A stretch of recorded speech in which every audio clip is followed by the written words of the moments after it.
आऊज़ुबिल्लाहि मिनश्शैतानिर्रजीम बिस्मिल्लाहिर्रहमानिर्रहीम। Dear students, अस्सलामु अलैकुम। क्लास 9 का लेक्चर नंबर 55 है। इस लेक्चर के अंदर हमने कुछ इम्पोर्टेंट बातें डिस्कस करनी है जो कि एक्सरसाइज 1.3 को डिस्कस करने से पहले लाजमी हम इनको डिस्कस करते हैं। सबसे पहली बात है एडिशन ऑफ मैट्रिसेस के दो मैट्रिसेस को ऐड किस तरीके से किया जाता है। तो याद रखना कि दो मैट्रिसेस, अगर एक मैट्रिक्स ए है दूसरा मैट्रिक्स बी है, तो वो सिर्फ उस वक्त ऐड हो सकते हैं अगर उन दोनों का ऑर्डर सेम होगा। अगर मैट्रिक्स ए और बी का ऑर्डर सेम नहीं है बेटा, तो वो आपस में ऐड नहीं हो सकते। यहाँ तक तो ये बात क्लियर हो गई। अब अगली बात ये है कि अगर वो ऐड हो सकते हैं तो ऐड करना किस तरीके से है। बेटा अगर दो मैट्रिसेस कंफर्म हो गए हैं एडिशन के लिए, तो जब हम उनको ऐड करेंगे तो मैट्रिक्स ए और बी के करस्पॉन्डिंग एलिमेंट्स आपस में ऐड होंगे। आइएगा यहाँ पर देखते हैं कि क्या लिखी हुई है बुक के अंदर। जो थ्योरी लिखी हुई है उसको यहाँ पर डिस्कस किया हुआ है। Addition of matrices, let A and B B two matrices. अगर ए और बी दो मैट्रिसेस हैं विद रियल नंबर एंट्रीज, वो क्या है, रियल नंबर्स हैं, उनकी जितने भी एलिमेंट्स हैं। The matrices A and B are conformable for addition if they have the same order. तो उस वक्त कंफर्म होंगे अगर उनका ऑर्डर क्या होगा, सेम होगा। तो एमसीक्यूज भी पूछा जा सकता है कि two matrices are conformable for addition if they have, तो बेटा क्या होगा, सेम ऑर्डर होगा। Addition of two matrices A and B written as A plus B. अगर दो मैट्रिसेस ए और बी का जो एडिशन होगा उसको इस तरीके से रिप्रेजेंट किया जाता है। एंड इज ऑब्टेन, और ये मिलता कैसे है, by adding the entries of matrix A to the corresponding entries of matrix B. Matrix A के क्रॉसपॉन्डिंग एलिमेंट को मैट्रिक्स ए और बी के क्रॉसपॉन्डिंग एलिमेंट्स को आपस में ऐड किया जाता है। तो बेटा ये चीज़ याद रखनी है। यहाँ से कोई बात भी एमसीक्यूज के लिहाज से पूछी जा सकती है, तो जब ये हम क्वेश्चन करेंगे तो वहाँ पर आपको एडिशन ऑफ मैट्रिसेस बिल्कुल क्लियर हो जाएगा। नेक्स्ट है सब्ट्रैक्शन ऑफ मैट्रिसेस। बेटा एडिशन ऑफ मैट्रिसेस और सब्ट्रैक्शन ऑफ जो मैट्रिसेस है ये दोनों बातें सेम है, सिर्फ ऑपरेशन चेंज हो जाएगा कि जहाँ पर हम एडिशन की बात करते हैं वहाँ पर सब्ट्रैक्शन का वर्ड आ जाएगा।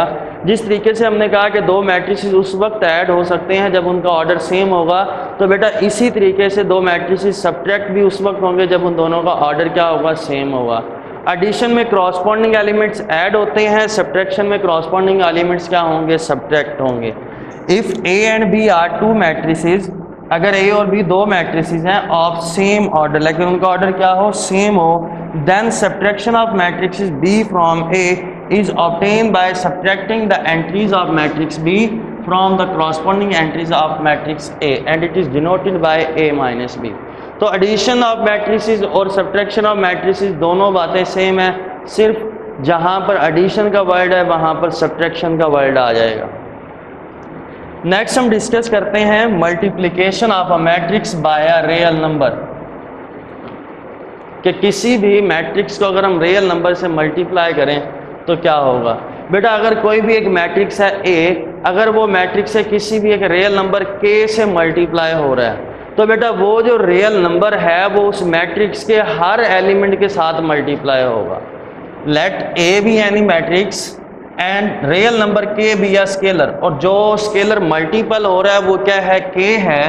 Then the scalar multiplication of matrix A with K is obtain by multiplying each entry of matrix A with K. क्या बात की है यहाँ पर कि अगर हमारे पास कोई मैट्रिक्स ए है और स्केलर है हमारे पास के, तो उस मैट्रिक्स ए का के साथ जो स्केलर हम प्रोडक्ट लेंगे वो क्या करेंगे कि उस मैट्रिक्स के हर एलिमेंट को उस स्केलर के साथ क्या कर देंगे, मल्टीप्लाई कर देंगे। And it is denoted by के, और इसको किस तरीके से डिनोट किया जाता है, के ए से। अगर स्केलर जो है वो 2 है तो हम क्या लिखेंगे, 2 है। अगर वो -2 है तो क्या लिखेंगे, -2 है। इसी तरीके से नेक्स्ट हमारे पास है कम्यूटेटिव लॉ अंडर एडिशन। अब यहाँ से हमने क्या डिस्कस करना है, एडिशन के लिहाज से प्रॉपर्टीज़ को डिस्कस करना है कि एडिशन के लिहाज से कौन कौन सी प्रॉपर्टीज़ यहाँ पर होल्ड करती हैं। सबसे पहला लॉ है कम्यूटेटिव लॉ। बेटा जिस तरीके से हमने रियल नंबर में कहा था कि रियल नंबर के अंदर commutative law of addition hold करता है, तो मैट्रिसेस के अंदर भी कम्यूटेटिव लॉ होल्ड करता है एडिशन के लिहाज से। कि अगर एक मैट्रिक्स ए है दूसरा मैट्रिक्स बी है और उन दोनों का ऑर्डर सेम है तो ए प्लस बी इक्वल होगा बी प्लस ए के। क्लियर होगी जी बात। Let A and B are two matrices of the same order, then A plus B is equal to B plus A is called commutative law under addition। ये क्या कहलाएगा? commutative law कहलाएगा।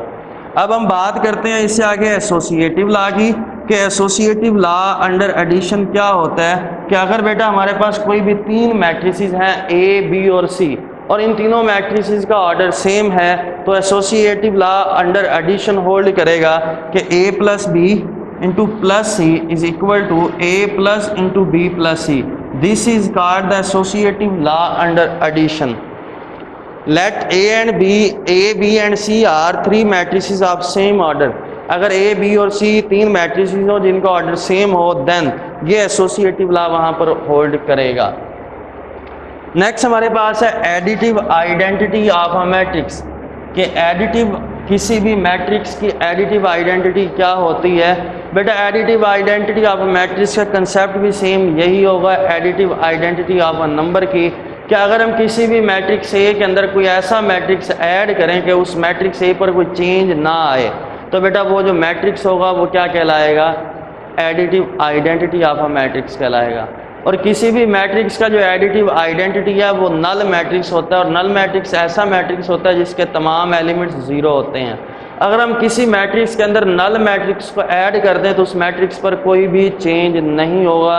सो we can say that null matrix is the additive identity of a matrix.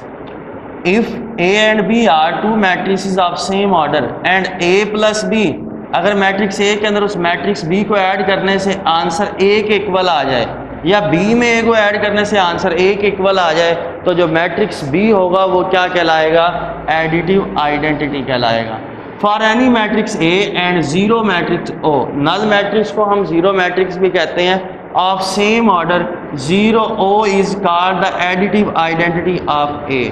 तो जो null matrix होगा वो क्या कहलाएगा? एडिटिव आइडेंटिटी कहलाएगा। इसी तरीके से बात करते हैं एडिटिव इन्वर्स की, कि किसी भी मैट्रिक्स का एडिटिव इन्वर्स क्या होता है। बेटा किसी भी मैट्रिक्स के एडिटिव इन्वर्स का मतलब ये है कि हम उस मैट्रिक्स में ऐसा मैट्रिक्स ऐड करें कि उन दोनों को ऐड करने से आंसर नल मैट्रिक्स आ जाए तो फिर बेटा वो जो मैट्रिक्स होगा वो क्या कहलाएगा? एडिटिव इन्वर्स कहलाएगा। या हम ये भी कह सकते हैं कि अगर दो मैट्रिसेस को ऐड करने से आंसर ज़ीरो के इक्वल आ जाए तो वो दोनों मैट्रिसेस दूसरे का क्या है? एडिटिव इन्वर्स हैं। अगर एक मैट्रिक्स है ए और दूसरा मैट्रिक्स है बी और उन दोनों का ऑर्डर सेम है, if A and B are two matrices of same order such that कि ए में बी को ऐड करें या बी में ए को ऐड करें आंसर क्या है? नल मैट्रिक्स आए तो जो ए और बी होगा वो एक दूसरे का क्या कहलाएंगे? एडिटिव इन्वर्स कहलाएंगे। Then A and B are called additive inverse of each other. बेटा अगर हमारे पास कोई एक मैट्रिक्स ए गिवन हो और अगर हमने उस मैट्रिक्स ए का एडिटिव इन्वर्स फाइंड करना हो तो हम क्या करते हैं कि उस मैट्रिक्स ए के तमाम एलिमेंट्स के साइन को चेंज कर देते हैं तो उस मैट्रिक्स का क्या आ जाता है? एडिटिव इन्वर्स आ जाता है। Additive inverse of a matrix A is obtain by changing the sign of all non zero entries of A. Question की तरफ मूव करते हैं। एक्सरसाइज 1.3 है, क्वेश्चन नंबर 1 है। क्वेश्चन नंबर 1 में उसने डिफरेंट मैट्रिसेस गिवन दिए हुए हैं। वो कहता है कि कौन कौन से मैट्रिसेस आपस में ऐड हो सकते हैं। याद रखना है कि दो मैट्रिसेस किस वक्त ऐड होंगे। इस लेक्चर के स्टार्ट में यही बात डिस्कस की थी कि दो मैट्रिसेस उस वक्त एडिशन के लिए कंफर्म होते हैं अगर उनका ऑर्डर सेम हो। अगर ऑर्डर सेम नहीं है तो वो ऐड नहीं हो सकते। ये मैट्रिक्स ए है, इसका ऑर्डर क्या है? 2/2। ये मैट्रिक्स ई है, इसका ऑर्डर भी क्या है? 2/2। ऑर्डर दोनों का सेम है तो मतलब ए और ई जो है वो आपस में ऐड हो सकते हैं। मैट्रिक्स बी का ऑर्डर अगर आप देखें तो 2/1, मैट्रिक्स डी का ऑर्डर भी 2/1। दोनों मैट्रिसेस का जो ऑर्डर है वो है सेम तो इसका मतलब बी और डी आपस में ऐड हो सकते हैं। इसी तरीके से मैट्रिक्स सी का ऑर्डर देखें वो क्या है? 3/2। मैट्रिक्स एफ का ऑर्डर क्या है? 3/2। अब इन दोनों मैट्रिसेस का ऑर्डर सेम है तो इसका मतलब मैट्रिक्स सी और एफ भी दोनों आपस में ऐड हो सकते हैं। तो तो क्वेश्चन नंबर 1 आपका कंप्लीट हो गया है। नेक्स्ट लेक्चर के अंदर हम इंशाल्लाह ताला क्वेश्चन नंबर 2 से स्टार्ट करेंगे। अल्लाह हाफिज़।